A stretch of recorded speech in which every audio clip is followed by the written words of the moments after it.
और भाभी माँ को अपनी ओर आकर्षित करने में सफल हो गया।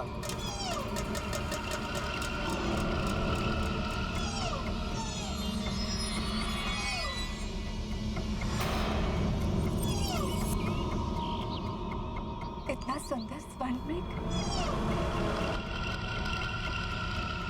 उस स्वर्ण मृग ने भाभी माँ को ऐसा लुभाया कि वो बड़े भैया से उसे लाने के लिए हट कर बैठी। तब भैया भाभी माँ को मेरी सुरक्षा में छोड़कर मृग के पीछे घोर वन में चले गए। किंतु कुछ समय पश्चात मुझे पुकारने की ध्वनि सुनाई दी, जो भैया के स्वर जैसी ही थी। भाभी माँ ने मुझे चिंतित होकर उनकी सहायता के लिए जाने को कहा, लेकिन भाभी माँ को मैं असुरक्षित वन में नहीं छोड़ सकता था। इसीलिए मैंने कुटिया की चारों ओर एक दिव्य रेखा खींच दी, जिससे कि कोई भी आसुरी शक्ति उस कुटिया में प्रवेश न कर सके।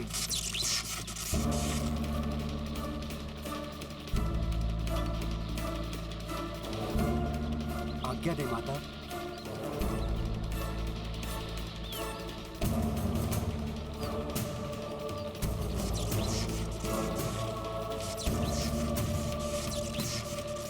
और मैंने भाभी माँ को रेखा लांघने से भी मना कर दिया।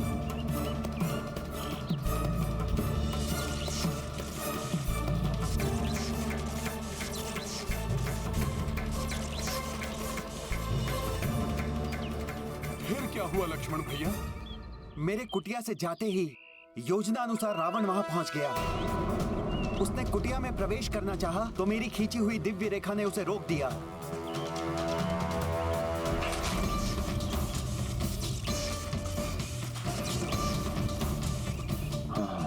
तो अदृश्य सुरक्षा रेखा से सुरक्षित किया गया है इस कुटिया को।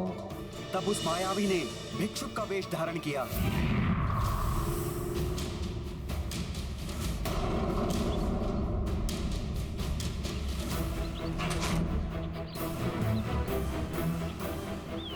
और भिक्षा मांगने का ढोंग करने लगा। उसने छल से भाभी माँ को दिव्य रेखा लांघने पर विवश कर दिया। जैसे ही भाभी माँ ने रेखा लांघी,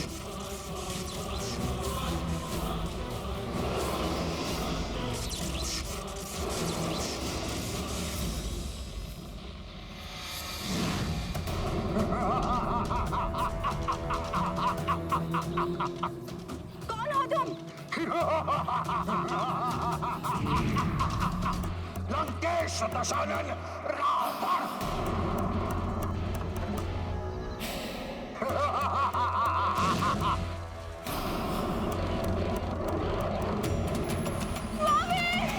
मेरी रक्षा कीजिए नाथ। प्रभु मेरी रक्षा कीजिए, रक्षा कीजिए। और भाभी माँ को अपहरित करके अपने पुष्पक विमान से ले गया। मेरी रक्षा कीजिए नाथ। प्रभु मेरी रक्षा कीजिए, रक्षा कीजिए।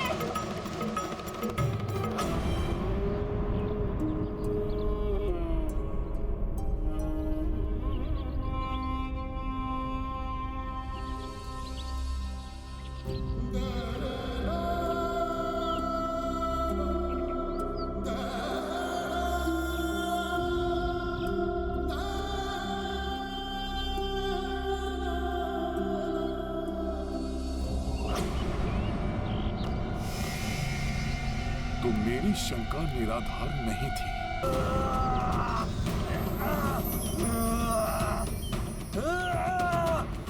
हनुमान, वो किष्किंधा के मायावी गुप्तचर हैं।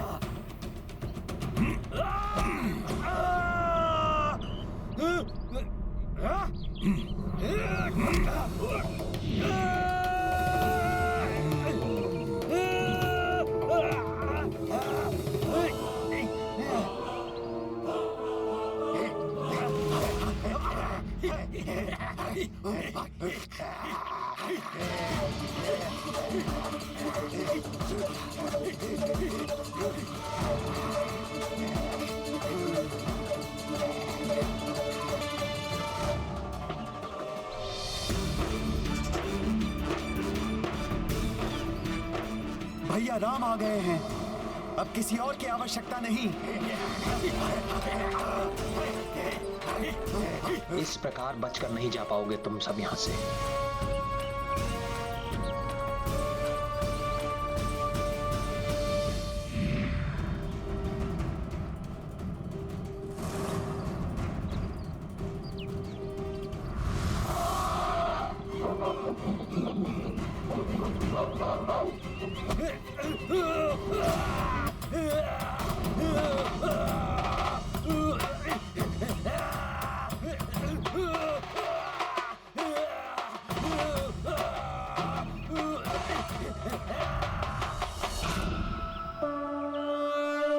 राम की लीला बजरंग भक्ति हो गई एकजुट भई एक शक्ति। दुष्टों का मिलकर संहार करते दो तारणहार।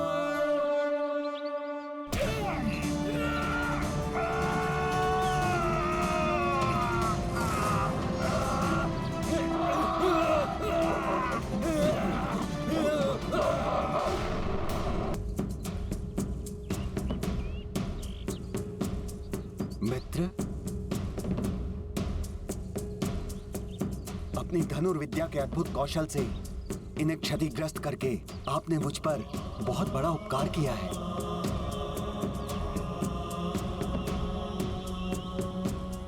अन्यथा ये वाली भैया तक मिथ्या सूचना पहुंचाते कि मैंने उनका वध करने के लिए किसी योद्धा को नियुक्त किया है,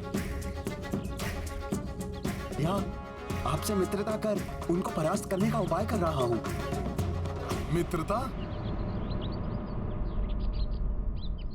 हाँ भ्राता सुग्रीव, ये तो अति उत्तम विचार है। क्षमा कीजिएगा, छोटा मुंह और बड़ी बात कहने का साहस कर रहा हूं।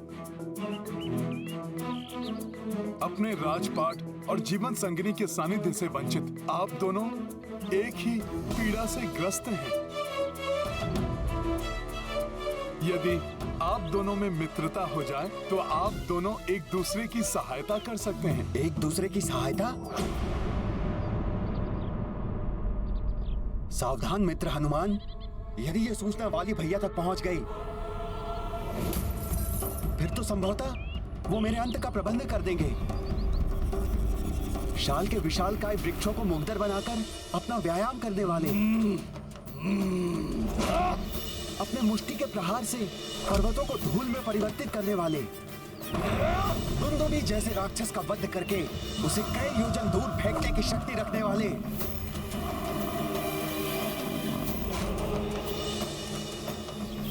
महाबलशाली वाली भैया को परास्त करने में ये दोनों वनवासी राजकुमार मेरी क्या सहायता कर सकते हैं?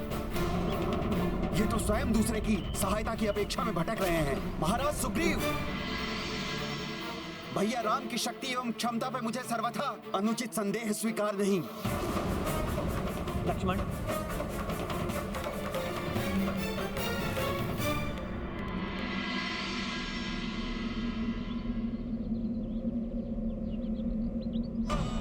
क्षमा करें आर्य।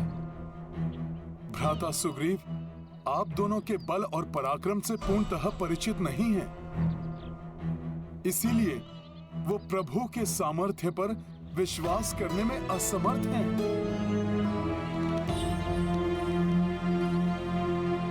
भ्राता सुग्रीव, प्रभु श्री राम कोई साधारण योद्धा नहीं है। अपने एक ही बाण से रावण के संबंधी खरदूषण और उनकी सेना के 14 सहस्त्र असुरों का संहार करने वाले प्रभु श्री राम अवश्य वाली भैया को परास्त कर आपको किष्किंधा के सिंहासन पर आसीन करेंगे।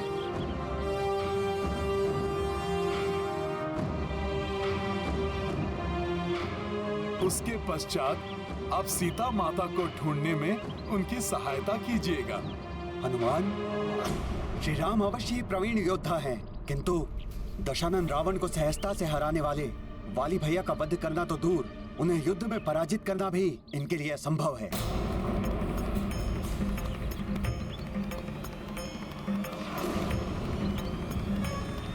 लक्ष्मण,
दिशाओं को कंपित करने वाली ये भीषण ध्वनि कहीं किसी बड़े अशुभ का संकेत तो नहीं?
आश्चर्य, साल के 7 वृक्षों को एक ही बाण से खंडित कर दिया।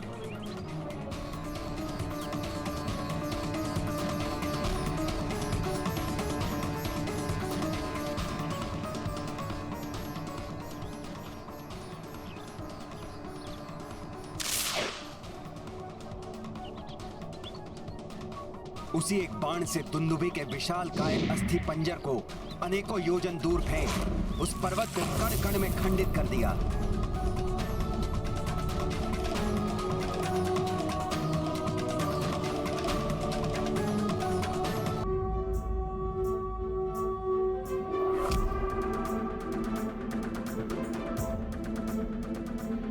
जय श्री राम! जय श्री राम! जय श्री राम! जय श्री राम! भ्राता सुग्रीव, जिन कार्यों को पूर्ण करने के लिए वाली भैया को पृथक श्रम करने पर बाध्य हो जाते हैं, उन्हें केवल एक ही बाण में संपन्न करने वाले मेरे प्रभु श्री राम की असीमित शक्ति पर अब तो आपको विश्वास हो गया होगा ना?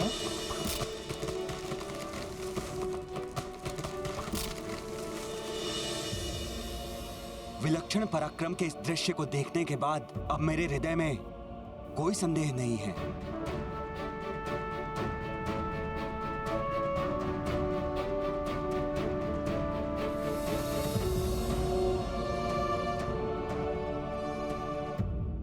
मुझे क्षमा करना मित्र। वाली भैया के भय ने मुझे भीरू बना दिया था, इसलिए मैं आपके युद्ध कौशल और आपकी क्षमताओं को नहीं पहचान सका। मित्र, आप वाली भैया तो क्या, उनके जनक देवराज इंद्र को भी परास्त करने में पूर्णतः सक्षम हैं। तो शुभ कार्य में विलंब कैसा? प्रभु श्री राम से मित्रता स्थापित करके उनकी कृपा के पात्र बनिए।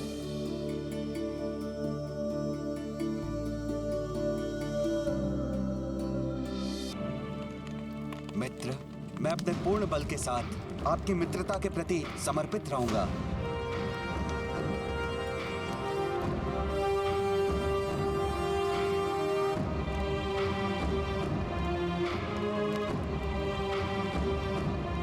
मैं भी सदैव मित्रतापूर्ण व्यवहार करूंगा और आपके हर संकट में आपकी सहायता करूंगा।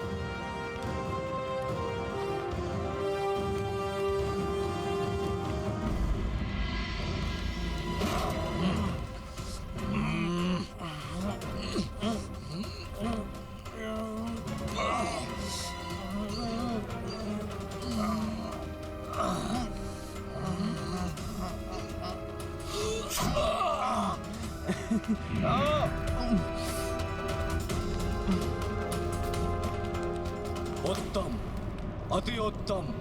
अंगद मेरे पुत्र, मुझे गर्व है तुम पर। महानतम वाली जैसे महान पिता के योग्य पुत्र हो तुम।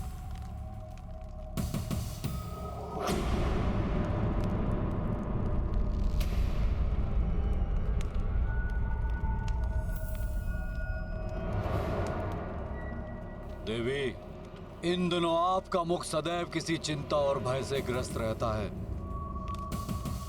इस सृष्टि के सर्वश्रेष्ठ योद्धा की अर्धांगिनी है आप। भयभीत रहना आपको शोभा नहीं देता। आप अवश्य ही सर्वश्रेष्ठ योद्धा हैं, परंतु समय आपसे अधिक बलवान है। क्या अर्थ है आपका? स्वामी, रात्रि में सपनों से मेरी निद्रा भंग हो जाती। दिन में जागते हुए मुझे अशुभ संकेत दिखाई देने लगते हैं। मेरा दाहिना नेत्र निरंतर कंपित होकर किसी आगामी अनिष्ट की सूचना देता है स्वामी। मुझे ऐसा प्रतीत होता है स्वामी जैसे हमारा प्रतिकूल समीप है। स्वामी, मैं आपकी अर्धांगिनी, इस पूरे संसार में आपकी सबसे बड़ी शुभचिंता। मेरी विनती स्वीकार कीजिए ना। अपने भ्राता सुग्रीव से शत्रुता समाप्त कर उनकी अर्धांगिनी रोमा उन्हें लौटा दो। महानतम वाली हूं मैं। मुझे भयभीत कर सीख देने का प्रयास ना करें देवी। अब आपके अनुज सुग्रीव एकांकी नहीं, उनके समर्थन में वे दो शांत,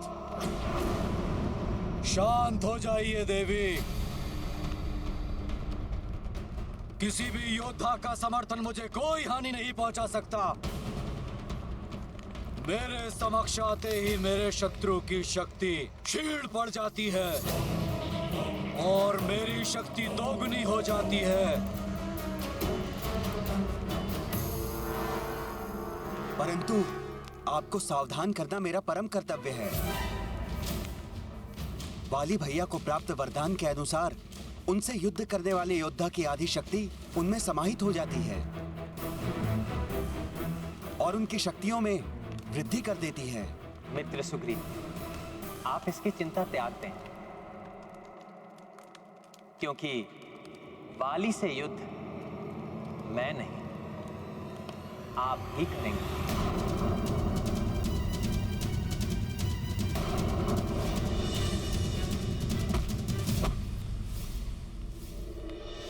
आपको ज्ञात है ये मित्र, आप क्या कह रहे हैं?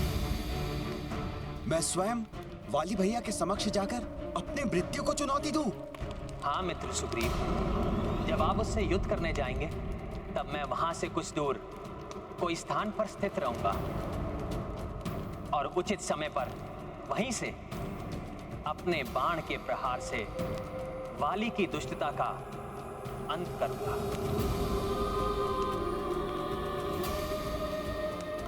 परंतु छुपकर वार करना यह अधर्म नहीं होगा प्रभु।